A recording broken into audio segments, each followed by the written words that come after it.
we're coming. Here we are. We got a little flack.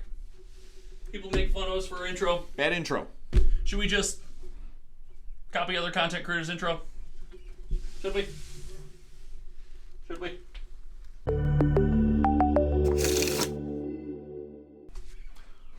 Welcome back to Hometown TCG, ladies and gentlemen. My name is John. And I'm Josh. And we are back with a market update. But first, we got to talk about our live stream. You guys hung out with us, and you guys crushed it. You blew up the chat. We did introduce the Patreon to support Hometown TCG. Jump in our Discord, see some of our Corvette decks before everyone else. Guys, it's been an exciting couple days, so thank you guys very much. We appreciate each and every one of you. That's right. Huge thanks to everyone. And today we are talking about a market update. So it's not something that we've done for a while. True. We do a lot of gameplay videos. That's kind of who we are. But, you know, we're really in touch with the market. I think it's important to know as a player what's going on in the market as well. Absolutely. A healthy market will build and maintain a healthy player base. It's a symbiotic relationship, guys. So even our most hardcore players like John and myself, you have to remember the market is important. You have to hold on to that in your mind. Make sure you know it matters. So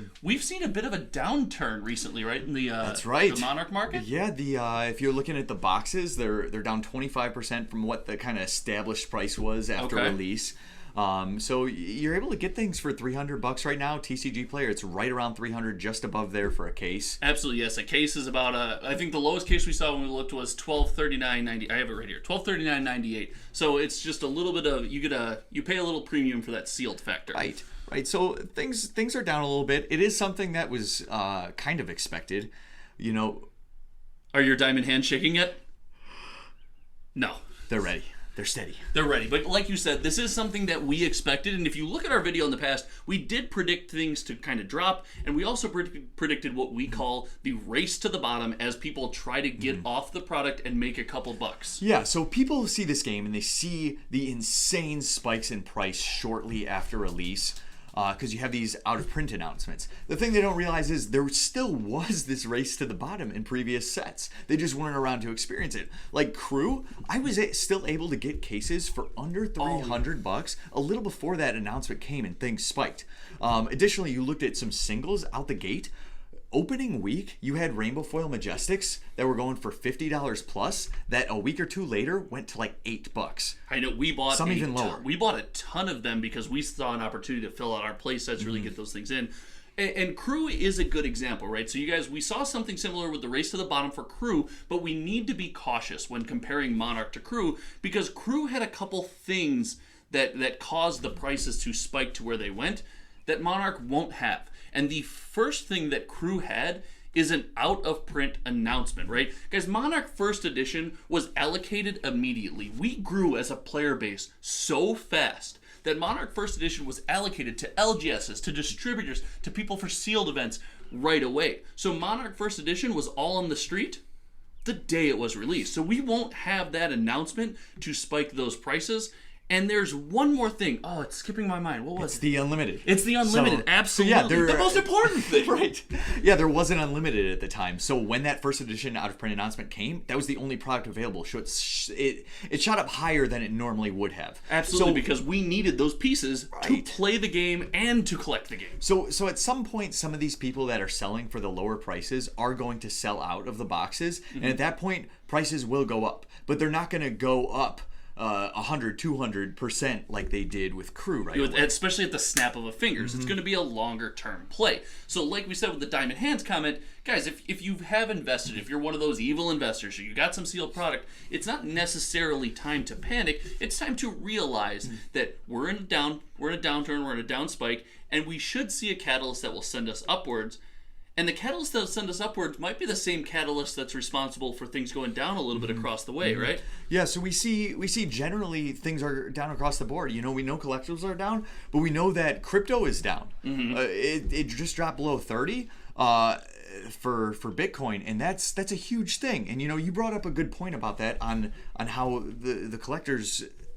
You can talk about it. So the collectors all have their apps in their pockets. Before, guys, it was rare to have somebody hardcore into investing or making gains or stacking dollars or all your diamond hands and everything like that, that wasn't something people did. Now everyone has all of their apps in their pocket that they can easily access. They can make some short-term gains and they can turn that into something they're passionate about. So that is part of what we believe leads to the rise in cost of collectibles, and it will also kind of be a detriment as people stop spending money when those markets are down. It's not for all of it. It's not accountable for all of it, but it is accountable for some of it. So we have to take that into account.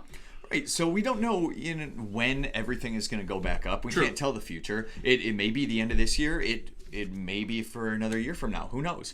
But we did see Bitcoin rise 18% today, so maybe it's a sign. Yeah, and it could fall 18% tomorrow. You know how cryptos go. But guys, the point is, this is kind of what people expect, and we should really see this in Fab going forward as we as a player base just multiply and multiply. And guys, there's new players joining this game every week. We're meeting new people at armories every week. So as that grows, this game is going to have to trend towards overprinting product. So I think it's safe to say the era of free tendies is coming to a close. Right. People who are looking to make money on Fab or invest are going to have to look at that longer term play. Yeah, it's not going to be a 3-month play anymore. But it's still early. So even if it's a year play, that's still pretty quick. It's absolutely not bad. And in the meantime, this is an awesome opportunity if you're looking to, maybe check out collectibles investing, or you're just a player who wants to have some valuable game pieces in your collection, because like we said, we're all part of that player collector spectrum, right? So even if you're a hardcore player, it feels good to have cool cold foils. You can pick some of those up on the market right now for pretty cheap. We saw a cold foil Eclipse for $300. That's right. And the Eclipse is going to be a hot card with Constructed. People are thinking Chain is going to be the deck to beat, and that's like having the Mask of Momentum. Yes. It's the cold foil. It's a great card. It's something people are going to want. So I know we got ours. Yes, we got ours, guys. If you're looking to break in, it's a good opportunity for you to jump on it's a great time. That's a card we definitely recommend. Again, we're not financial advisors. We don't give financial advice. This is just the things we see when we're thinking about. But do you have any closing thoughts on the market? Yeah, I'm going to say this, that people had expected this to happen somewhat. We talked about it in some of our videos, we said. And everyone can predict these things to happen. Sure. And they feel it's a theory at that point. It's not real. You can think that your value is going to go down. And you can be logical about it. But as soon as it happens, it's real. And your emotions start to hit in. And you start to panic. Yeah, and your heart races. We're seeing some of that happening right now. So it's time to kind of take a step back, look at it. Stuff dropped. People predicted it was going to drop. Stuff goes up in time. And we see the game in an amazing spot right now. New players joining all the time. And I think that is the number one thing we have to look at if you want your stuff to be valuable long term, is that if the game is sustainable and people are enjoying it, which they are. We get so many comments from new people joining. We see so many people at the armories we play at. Yes, this game is growing. The market is in a good, healthy spot. Obviously, we talked about the 90x 10Ds days instantly are done, but that's good. That means more people are getting their hands on more game pieces. It's a nice, healthy balance. We're going to see stuff start to rise eventually, in our opinion. So, guys, this is just a very exciting time. If you're interested in this stuff, get out there, do your research, pick up what you think is valuable, because you're in a good spot right now. That's right. Any other closing thoughts? Again, thank you guys for the live stream. It's just been incredible.